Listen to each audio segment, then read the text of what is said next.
of them, and only about 150 are inhabited. Some are ancient, some are modern, some are wild, some are laid back. They're all hot, some are holy, some are hedonistic. They come in every shape and size. They are the Greek islands.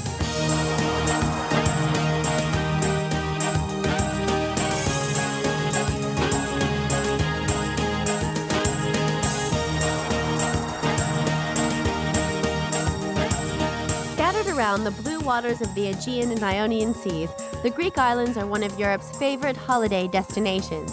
My first Greek island is Hydra for the celebrations of the Miaoulia festival.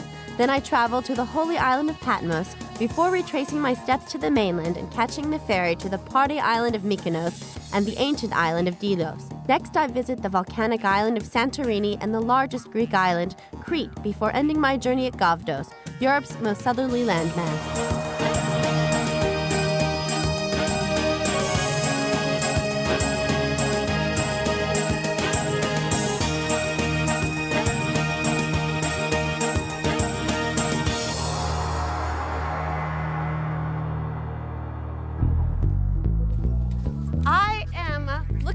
A boat called the Pink Elephant. I just took a quick taxi ride from Athens airport to here, and I'm supposed to meet a boat and a group of people who've chartered it for the weekend to go to Hydra for this festival. I finally found them, and this is Panayotis, this is Yanni, and that's Alex. If I really went like that really fast, oh, like that!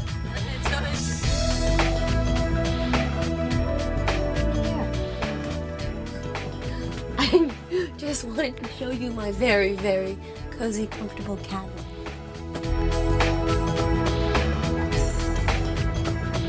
Hydra is only 32 miles from Athens, which makes it a very popular weekend haunt for rich Athenians and their yachts.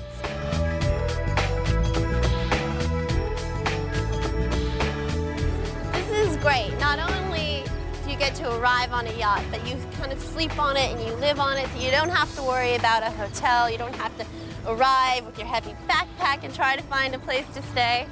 This is definitely the way to go. For a couple of days each year, though, everyone who's anyone comes to Hydra for the Miaoulia festival, including the President of Greece. Thank you very much. Wonderful place. Oh, wonderful. Thank you very much. Wow. Thank you. Just shook the hand of the President of Greece. Golly, what a great start to my trip. The Miaoulia Festival celebrates the fight for Greek independence from Turkey around 1800 and takes place every year in June.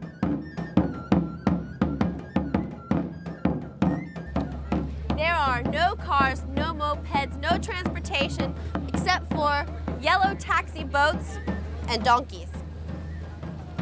It's usually a quiet little place until the festival starts. The sun is going down, the people are starting to come out. It's going to be a great festival, yeah? Oh, yeah. It's going to be a great festival. A very great festival. Yes. Hello. So this is where they're hiding. Those are the girls we saw dancing earlier. Hello.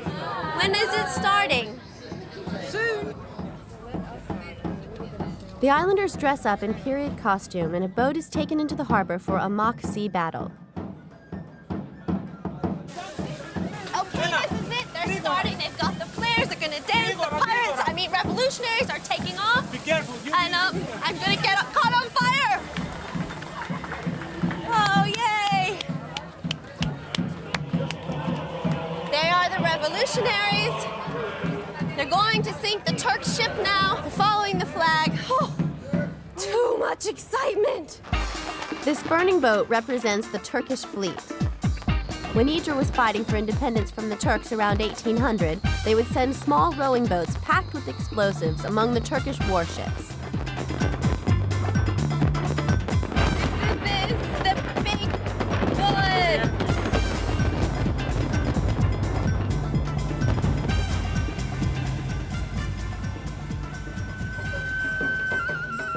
When the explosions die down, the town begins the celebrations, and there's dancing in the streets long into the night.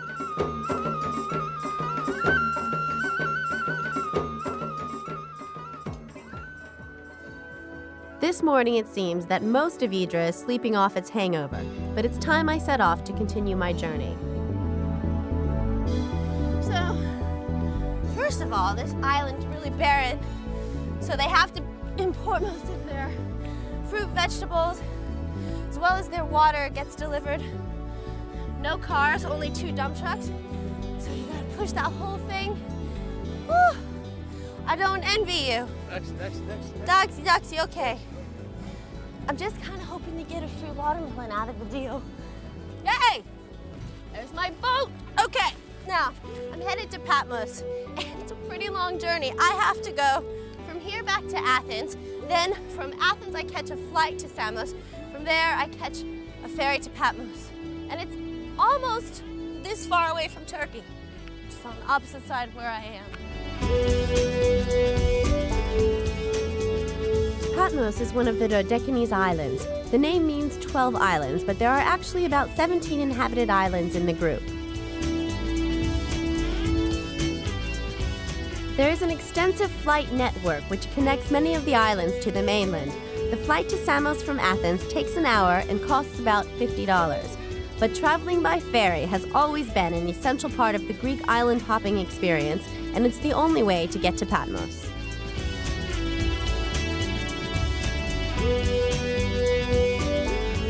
One of the prettiest islands in the Aegean, Patmos is also seen as a sacred place to many Christians, and there's been a monastery here since 1088.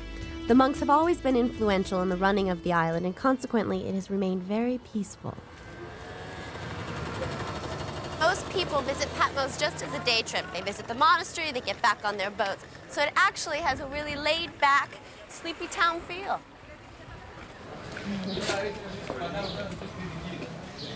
This place, I like this.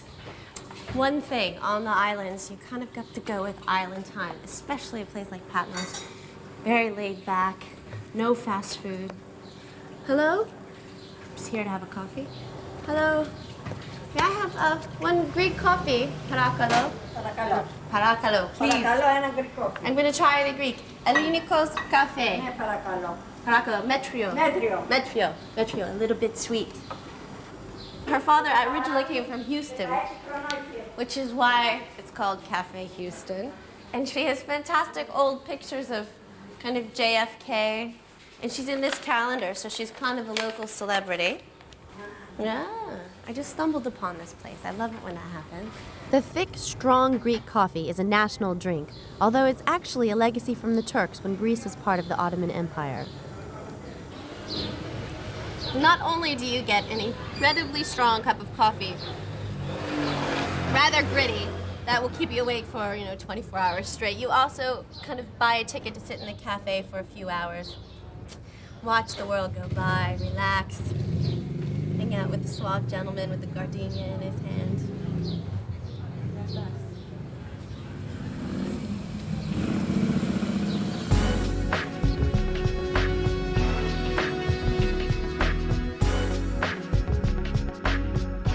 Like most of the islands, nobody here seems in any big rush to do anything. They cook, they eat, they herd goats, and some of the men go fishing for octopus. Octopus is on just about every menu, cooked in just about every way you can imagine. So I thought I would go out and see how they catch it with Sozos, and he kind of does it a very traditional way. I'm gonna see how he catches those suckers. Woo! All right.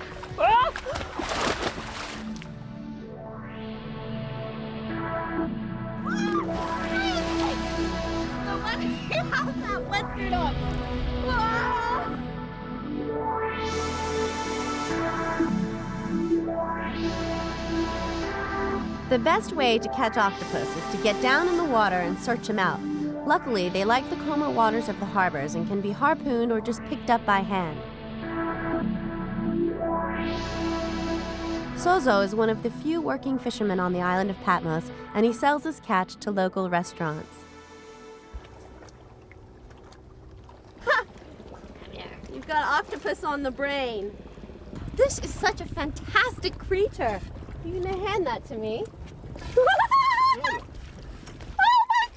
It's so creepy. Will you look at that? Hey, come here, little sucker. Oh my God, when he starts to get you with those, watch this. Okay, sucking, sucking, sucking. Ooh, gonna put him down here. These octopus can fit into incredibly small little holes and escape really quickly, and I'm very impressed he was able to find one. Oh, he just juiced. After drying out the octopus in the sun, it's ready to cook. It's hot enough here already, but now we have the fire going. We just gathered stuff from around, and we're gonna grill the octopus directly on the coals. 8 legs. 4 for you, 4 for me. Way! The octopus is finished cooking, and he's just rinsing it off, but more, not really to clean it as much as to get the flavor of the salt water onto the tentacles. This is it. Bella. Thank you. You're welcome. Do you eat the whole thing, suckers and all? Yes. Yeah? Oh, it's hot. Bella, Wow. veggie, kaloin. Mmm. Good, very salty. Hmm? Octopus tentacle grilled, kind of like a hot dog, but healthy and good. Fresh from right out there. Caught it ourselves.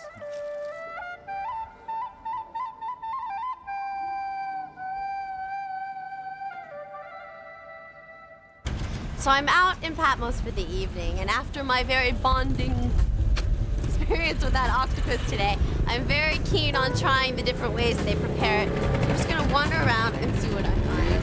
The Greek people like to have dinner late at night and preferably outside.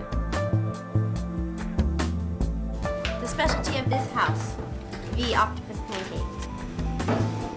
Use a little lemon. Mmm! It's very, very good. It's not fishy, it's not chewy, it's lovely. I'm just gonna see how this place serves their octopus. Very strong tentacle there. Let's see, this is octopus with onions.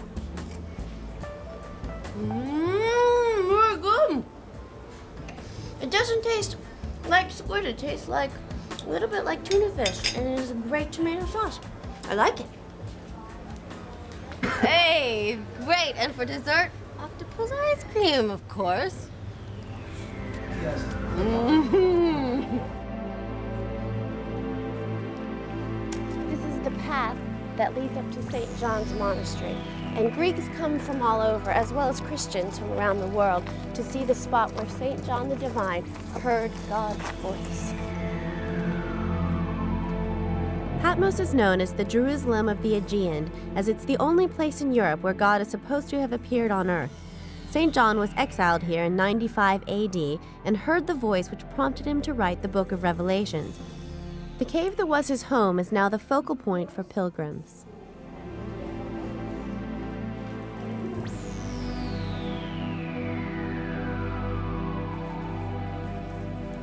Apparently, the voice of God was so loud that it cracked the ceiling and broke this part into 3 main lines. To the Greeks, this symbolizes the Holy Trinity, and so when they pray, they hold their fingers in 3 to resemble this. Now, over here is where St. John the Divine would pray.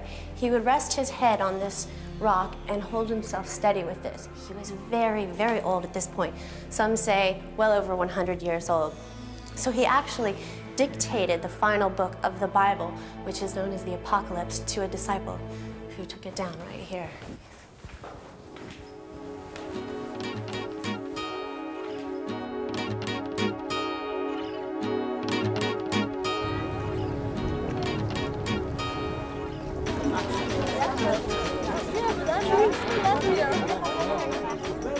It's hysterical. It's always a mad rush to get on the boat. This is kind of the motion of it. Just shuffle along. Wham! Over 6,000 ferries sail between the Greek islands each month, carrying just a few of the 12 million foreign tourists that visit Greece each year. I'm retracing my steps back to Piraeus to catch the ferry to Mykonos because the direct ferries from Patmos are quite infrequent. The last leg of the journey from Samos by plane.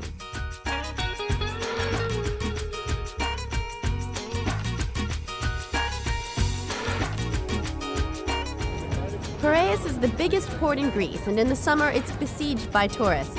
Get there early, particularly if you're going to a popular island. Sorry. After you. Mykonos is kind of like the Saint-Tropez, I guess, of the island. This is a big holiday weekend. Hello. It's a 6-hour ferry journey from Piraeus to Mykonos and costs about 5,000 drachma, which is roughly $14. Mykonos has a reputation for being glamorous and expensive, but there are cheaper hotels and you can spend whatever you want. But this isn't a family holiday place. People come here for the wild nightlife and the beaches. You can get a bus to the beaches here. I'm headed to Paradise Beach. It sounds pretty good, doesn't it? Hello. I feel very lucky to have gotten a seat because what they do is the buses leave about every half an hour, but they don't leave until they're completely packed full of people. Pretty cheap though. It's only about 50 cents, 250 drachmas. Takes about 15 minutes to get there. But appreciate having this seat. During the day, the town is quiet as everyone heads for the beaches. The best beaches are on the south coast, so it's worth making that extra effort. Generally, the further away you go, the more extraordinary your fellow beach bums will be. Is it all night long? I just got here. Yeah, So. yeah. You can dance your ass off all night long. Then you come out as soon as you can pull yourself out of bed. Which is about, what, 3 o'clock or No, you miss a lot of the good sun. Yeah. Come out here and spend an afternoon burning your buns off, and then you go back dancing again. Nude sunbathing is very common on Mykonos, and the party atmosphere is what attracts 800,000 visitors each year.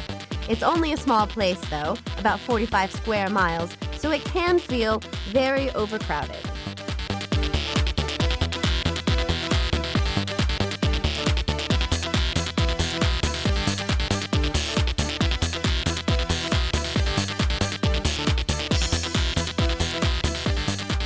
If you want to get away from it all, you can rent a motorbike for about $30 a day and get the freedom of the island. About 4 miles from Mykonos town on the north coast, you can find some isolated spots where hardly anyone comes. This is a great beach. And I asked the local earlier for a recommendation for a place that wasn't quite as busy and crazy as Paradise Beach.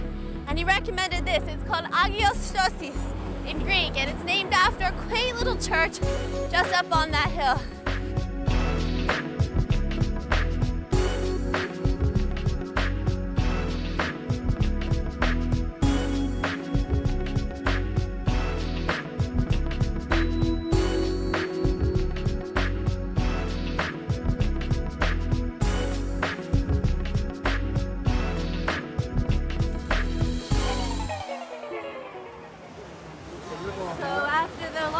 Hard day I've had. I thought I'd come and unwind with everyone else, watch the sun go down, sit back and relax. Woo! The pace here is pretty relentless. If you want, you can start dancing at noon and go on until 6 in the morning.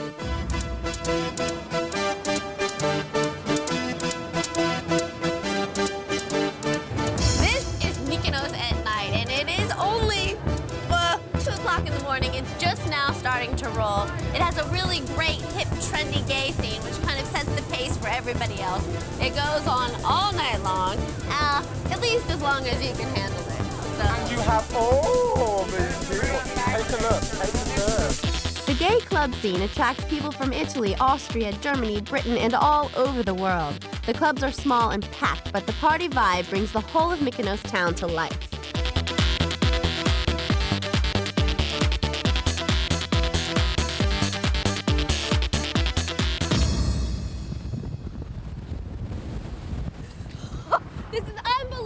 unbelievable. I'd heard that the winds in Greece could be strong, but I have never experienced anything like this. In town, they said it's gale force 9. The ferries are canceled. And I'm gonna be here for a few more days. The streets of Mykonos town are too narrow for cars, so it's a peaceful place to walk around during the day. This is Petra, and he's very famous here in Mykonos. Kind of has a center stage, and he really likes this man. Oh, look at that! So docile. Ooh, hey, buddy! What? He doesn't like Americans very much. Oh no, he's just yawning. He wants to. You think something's gonna fall from the sky? Oh, so soft. Yes, Does he smoke? No, no. That can't be good for a pelican. He said no to smoking. Good. Good bird. Although it's illegal to buy antiquities in Greece, you can pick up plaster copies virtually everywhere. Mykonos is pretty touristy, so you find a lot of this stuff around. They even make these replicas of very famous statues. They even have Discus Dude, and they've got all of the gods and goddesses, so you could choose your favorite one to take home. I'm kind of partial to this one, Aphrodite. Proudly display that on my mantle at home. How much is this one? To see some real ancient Greek sites, you can take the 20-minute boat trip from Mykonos town to nearby Delos. The birthplace of the god Apollo, the tiny island was a sacred site, but soon became a wealthy, independent, free port. This is Delos, and is one of the most important cities from ancient Greece. It dates back about 5,000 years, and it's fantastic because you can wander around and get a sense of what life must have been like then.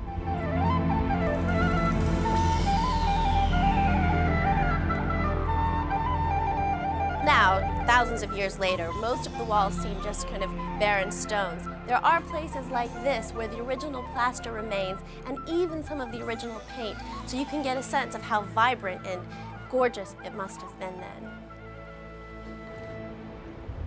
This is one of the most incredible mosaics that I've seen here. It's actually covering a cistern, and it's made of 2 million small pieces that has that kind of classic Greek key, which is the geometric design that looks three-dimensional because of the depth of the colors. And each of those stones is actually a little piece of blue stone or a piece of red stone. The main theme are the dolphins, which are in a race, and the winner is over there in the corner, and it has a gold ring in its mouth. Fantastic. Up to now, only a third of the island has been excavated, so under these hills there are countless other mosaics and statues waiting for future generations to discover.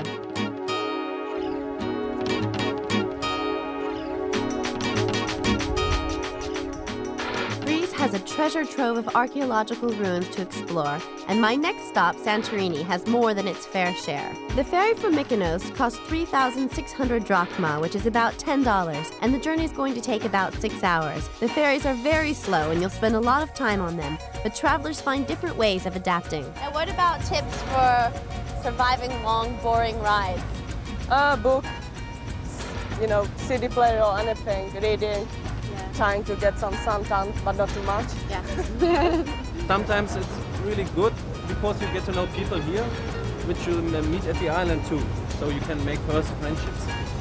On the top deck, there's a roof where you can get when it's too hot and the sun is too hot. Oh, this is great. On the big boats, they even have video games. Oh! Sleeping is a very popular activity on board, and everybody seems to have their own style.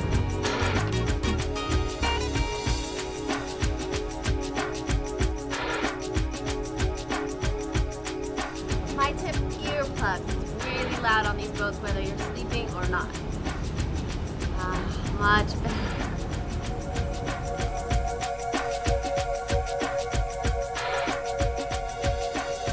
And if it's a rough sea, you may end up spending a lot of time in here.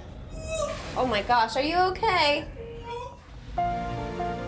Everybody said you had to see Santorini as you entered from being on top of the boat, and it's fantastic.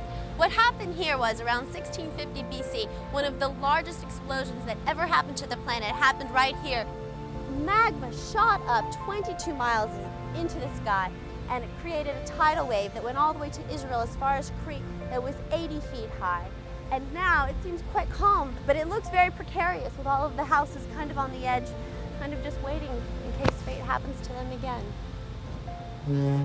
The towns of Santorini are on the top of the crescent that once formed the steep sides of the volcano. It's a unique site in the Greek islands and one that makes it a very popular destination.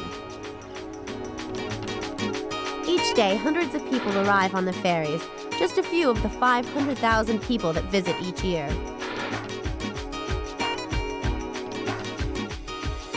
Not surprisingly, the port is well geared up to help you find somewhere to stay.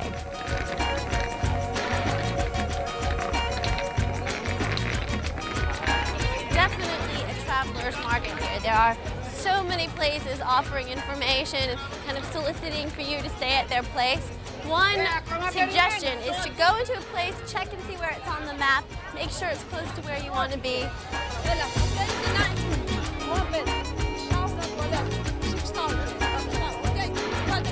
Okay, one moment. Thank you very much. I'm going to look around a little.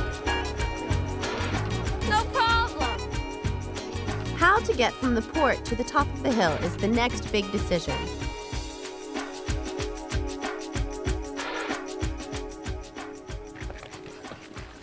There are 587 steps from the bottom to the top, and this used to be the only path that led from the port up.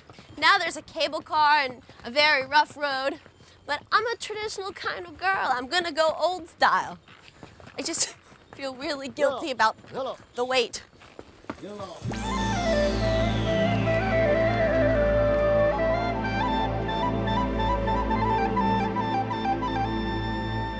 Santorini has the most unusual buildings in Greece. Clinging to the sides of the cliffs, the houses are whitewashed and stunning to look at. Welcome to my room.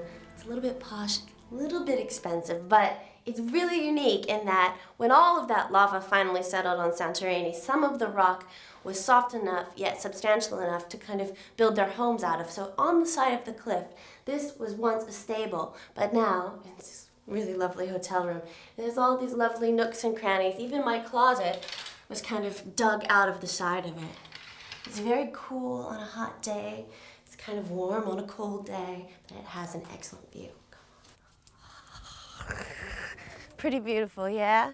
It's also interesting because from here you can see the different layers of the rock. So down at the bottom it's more red and there's the black layer, but at the top is the solid white one where they could create places like this to live in.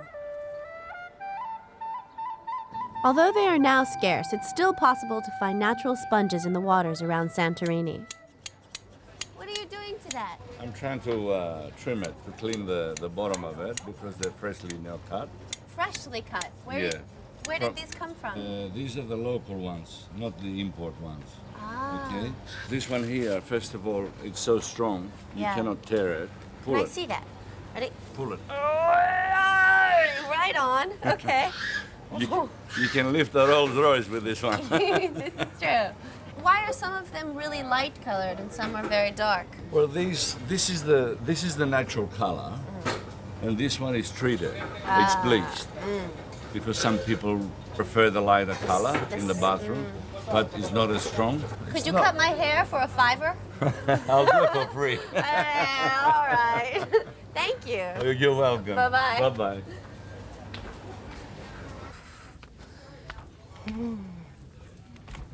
This town of Ia, believe it or not, in 1956 was completely destroyed and turned to rubble by an earthquake. Since then, architects have come in and rebuilt it in pretty much its original plan.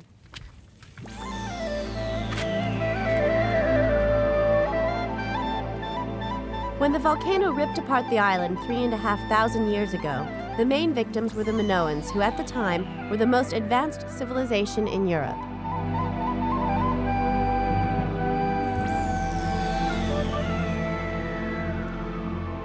This is the ancient city of Akrotiri, and it was only found in the late 1960s, but it was buried beneath about 120 feet of ash from the big volcanic explosion. Look at that! These pots are still intact, and you can even see the artwork on them. One thing I like about this place is that it's still a work in progress. Archaeologists are running around, still finding pots and pans and whatnot. See, that vase lying on its side is in the exact same place and same state as when they began to excavate this place. And these over here were really used for storage, and they were not found intact. They kind of puzzle pieced them back together, including the two little bathtubs at the front. Ugh. This boulder must weigh, I'd say about 2 tons, and they spewed forth out of the volcano, traveled a couple of miles up in the air, and rained down on Akrotiri, causing incredible destruction. Just trying to help them out, moving over there. This city existed 3,500 years ago, and it's actually very similar to the center of Santorini today. These buildings were 2 and 3 stories high. The first floor would have been used as a workshop or a store, and the second one would be where the people lived. There are 3 beds that they found when they began to excavate. What it shows here is because there are 3 of them, very neatly stacked, one on top of the other, that they knew that they were leaving. They were hoping to come back. They kind of hid some articles that they wanted to preserve underneath. But little did they know, they wouldn't be coming back. And speaking of leaving, I've got a boat to catch at 7 o'clock to take me to Crete.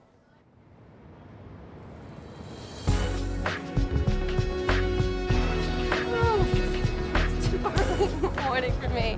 But got my ticket. I'm headed to Crete. Only about a 3-hour ferry ride. That's not bad. Crete is a very popular destination with over 2 million tourists visiting each year.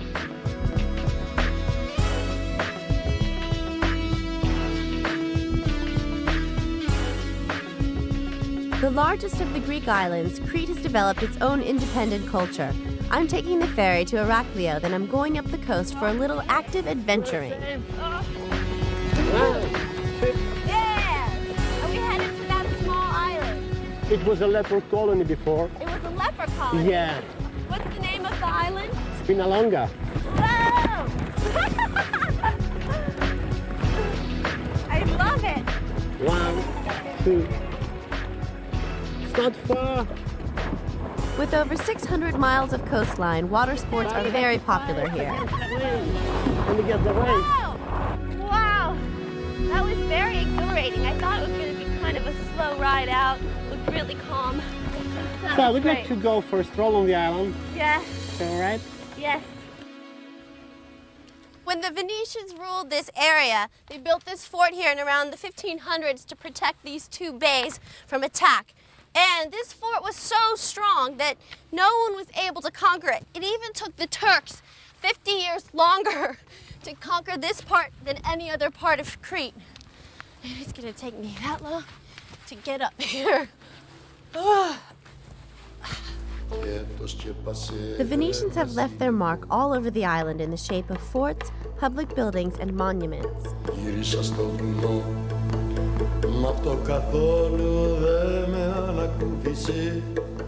And the port of Hania has a Venetian quarter crammed with beautiful buildings dating from the Venetian occupation, which lasted from 1210 to 1669.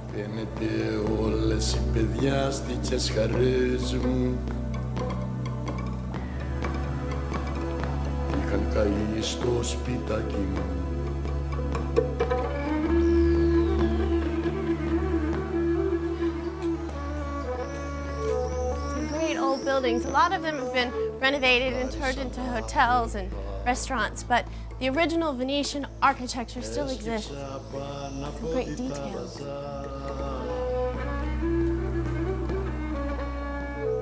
Hania is known as the Venice of Greece, and fortunately, these buildings are all protected by a government decree.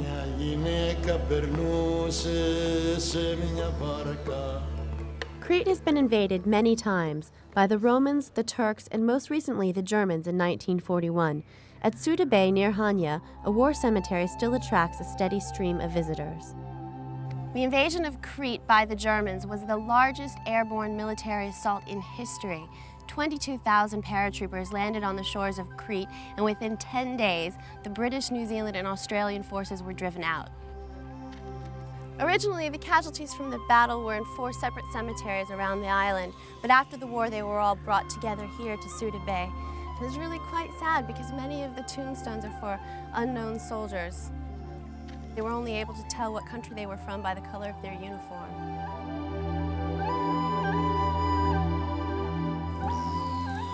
Of the total Commonwealth force in Crete of 32,000 men, 12,000 were taken prisoner and 2,000 were killed. The Germans also suffered huge losses, and nearby there are the graves of 4,500 German soldiers. The main resistance to the Germans came from the shepherding people in the mountains of central Crete, from villages like Anoia, which were completely destroyed by the conflict. Today, the people are very proud of their fighting spirit, and they still wear the traditional outfit of leather boots, black shirts, and black headscarves out of respect for those who died defending their way of life.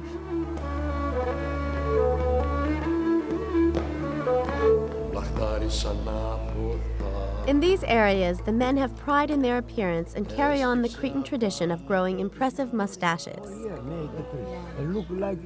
The men have a fantastic mustache. Fantastic mustache. Why? Why everybody? Tradition for the Greek people and especially for mountain people. For mountain we have people. mustache. It's the best. You have many handsome men and mustaches. Man without mustache here is no good. No good. You have to have them. Rural here, it's no good. It's very bad thing here. Right. Especially old people. Why does everyone still wear black?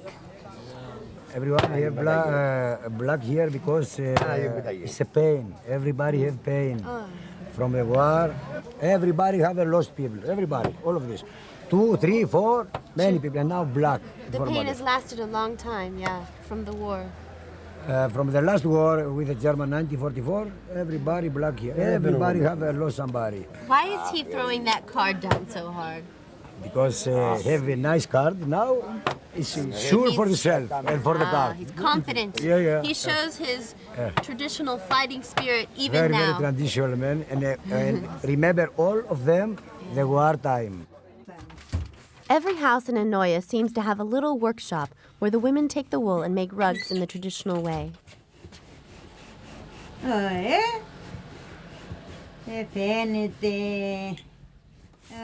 It's like a sheep. This is just one of many, many places to buy these fantastic embroidered rugs and crocheted tops. And the legend is that after all of the men died in the war, the women had to support themselves, so they started kind of crocheting and selling everything that they made.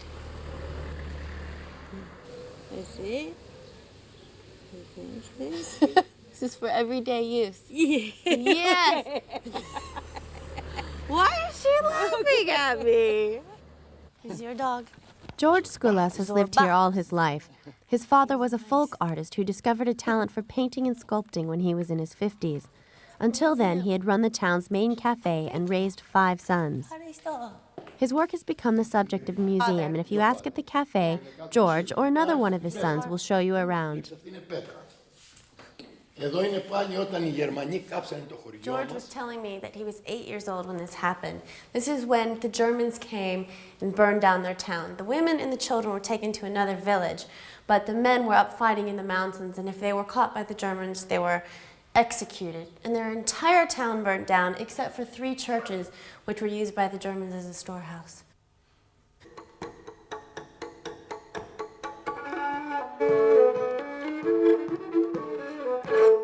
Το σκέπασε ένα σύννεφο.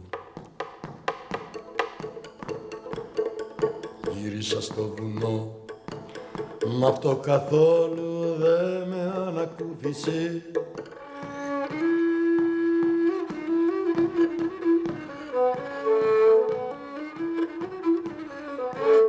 Τη στιγμή εκείνη μια γυναίκα περνούσε σε μια βάρκα.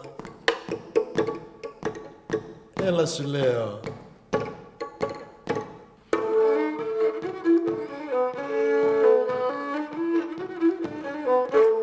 Μέσα στην καρδιά. One of the highlights of a trip to Crete is the chance to walk the Samaria Gorge.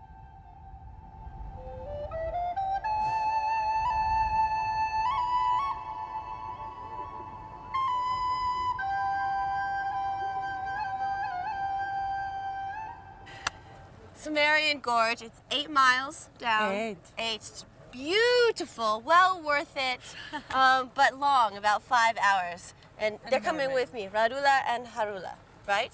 So we're off. Oh gosh. Well, we're going down the gorge, and it's actually one of the nice areas where you walk below the pines, you can smell them. Yeah, it's nice. It smells so clean. The Samaria Gorge is the largest in Europe. During the summer months, several thousand people each day will walk the gorge, each paying about $3 for the experience.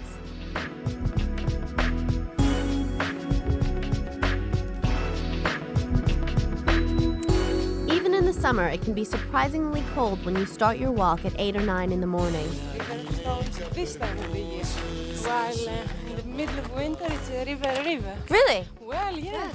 And look at that. Yeah. Oh, that's beautiful. In winter, the gorge is closed because snowfall from the mountains causes a river to run through it and make it impassable.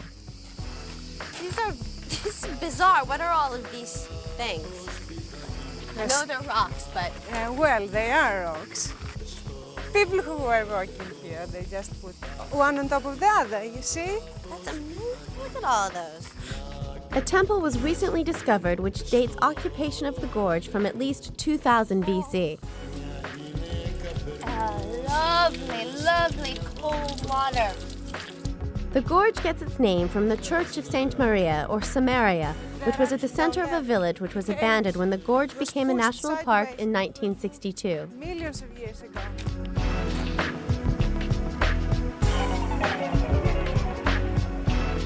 You can hear the water?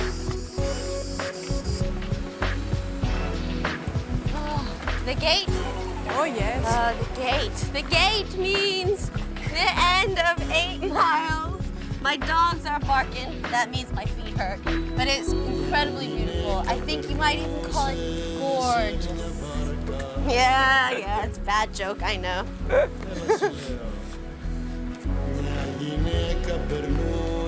Gorgeous, darling. It's gorgeous. From ports near the end of the gorge, like Horosvakia, you can take the ferry to the tiny island of Gavdos. The boat takes 4 hours and carries passengers and supplies to the island's 50 residents. Even in the summer, the island only gets a handful of visitors and hardly feels ready for travelers at all.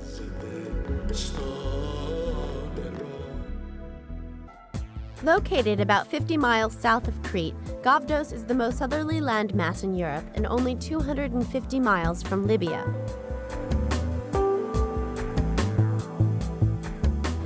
This boat to Gavdos is pretty much the lifeline for the islanders who live out here. They bring even their petrol over from Crete. Only, I think, 45 people live there year-round, and this man is not only the captain of the boat, but also the president of Gavdos. Hello, Mr. President. Hello. How are you? Fine. Smooth sailing. The arrival of the ferry is quite an exciting event. They only cross 4 times a week in summer and once in the winter months.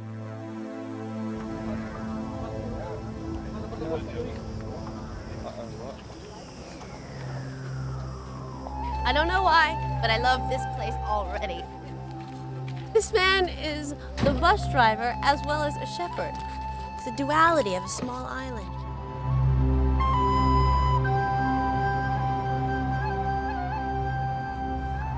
Making the love.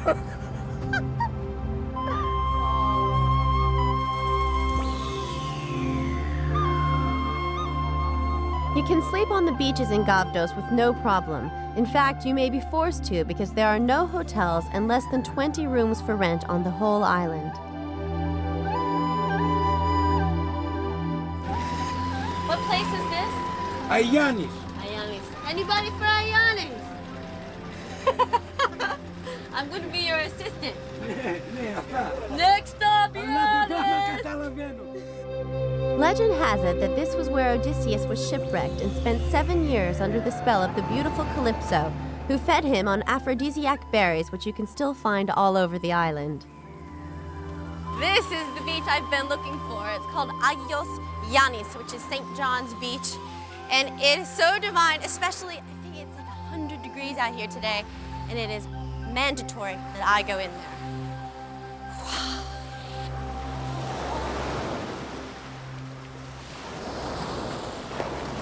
Whoa. This is probably one of the best beaches I have ever been to. Look at this water. Brilliant. If you keep traveling directly south from here, the next place you hit is Libya on the African coast.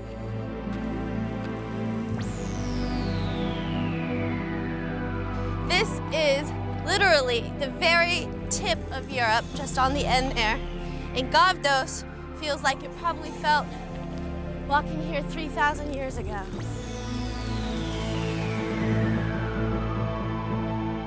Well, I have finally found a place that's not overrun by tourists. At first, I was kind of overwhelmed by the number of people that were everywhere, but you can quickly see why they go where they go. Either it's for a gorgeous beach or wonderful architecture or this ocean, or for the antiquities. Now, that is probably what I've loved the most, learning about the Minoans and kind of seeing where European civilization began. And even here, Gavdos, I love the story and the fact that Odysseus was shipwrecked here and he couldn't even tear himself away after 7 years. I feel the same way. Και το σκέπασε ένα σύννεφο. Γύρισα στο βουνό, μ' αυτό καθόλου δεν με ανακούφισε.